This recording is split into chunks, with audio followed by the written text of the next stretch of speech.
उपस्थित ladies and gentleman, मेरे पिताजी जबलपुर यूनिवर्सिटी के डीन रहे यूनिवर्सिटी में, हालांकि उनका सब्जेक्ट बॉटनी था।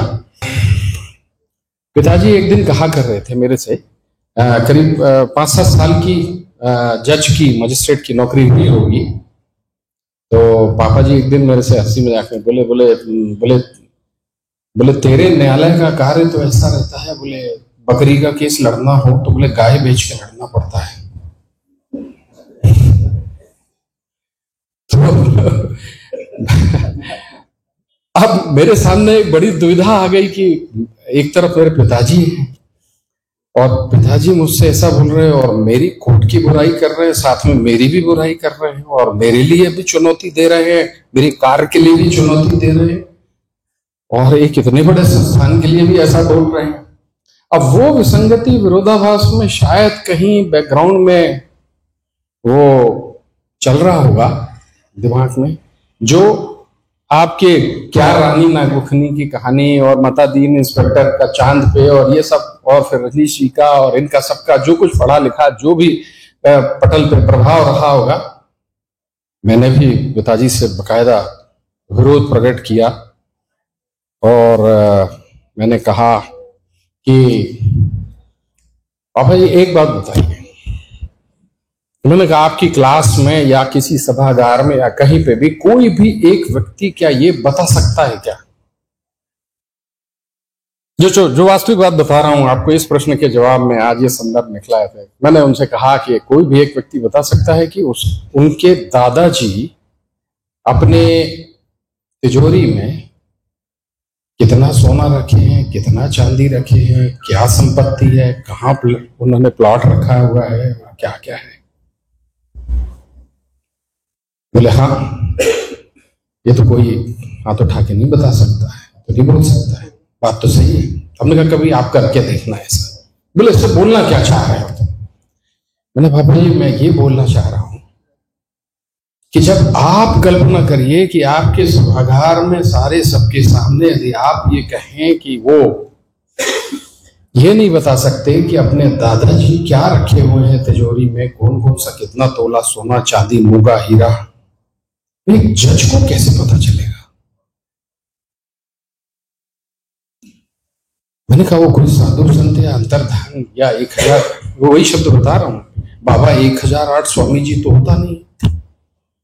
जिसको ये बात का बिल्कुल उसी समय क्षण अंदाज लग जाए कि वो दो लोगों के विवाद के बीच में, 3 भाइयों के विवाद के बीच में, परिवार के विवाद के बीच में वो सिर्फ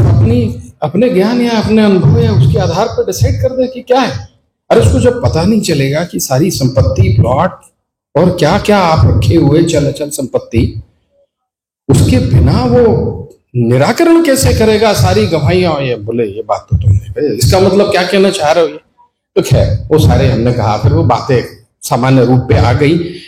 और फिर हमने कहा कि न्यायाधीशों की संख्या कम है, व्यवस्था में देर लगती है, एकदम से डिसाइड नहीं हो सकता है और ऐसा तो नहीं हो सकता।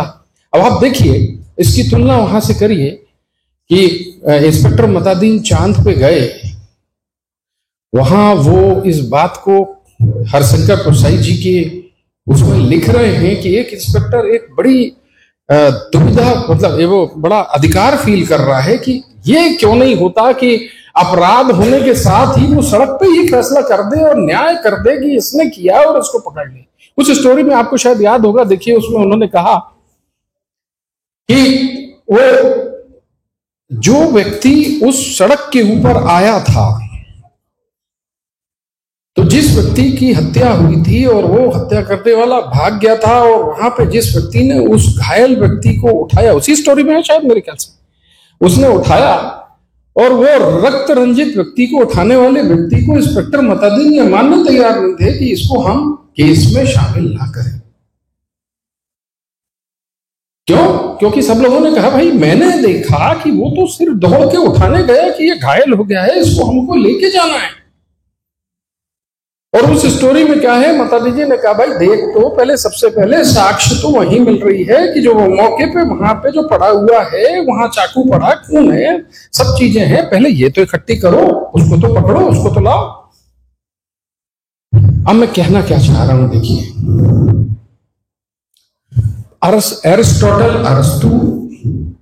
एरिस्टोटल और प्लेटो की जो फिलॉसफी में प्रश्न थे, जो उन्होंने कहा कि इस किसी भी विषय में यदि आप प्रश्न रख सकते हैं, प्रश्न रखेंगे, तो वो प्रश्न ही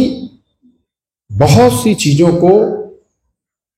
विचार बुद्धि के रूप में, एक विचार विमर्श के रूप में आपके सामने बहुत सारी समस्याओं का हल दिखाएंगे। अब वो प्रश्न को देखिए आगे, जो परसाई जी ने है, अब आप देखिए, हम लोगों का जज का कार्य जो रहता है उसी चीज को जोड़ सकता हूं मैं, बाकी तो हमको साहित्य का आपके विद्वानों के बीच में उतना अनुभव भी नहीं। हम लोगों को यह देखना पड़ता है जो गवाही आई तो उसमें विसंगतियां क्या है, विरोधाभास क्या है, खंडन क्या है, क्योंकि जो रिपोर्ट चल के आ रही है, जो गवाह बोल रहा है, उसमें विसंगतियां, विरोधाभास, खंडन की परिस्थितियों को कैसे हम लाते हैं और उसके बाद हम उसकी सत्यता का परीक्षण करते हैं।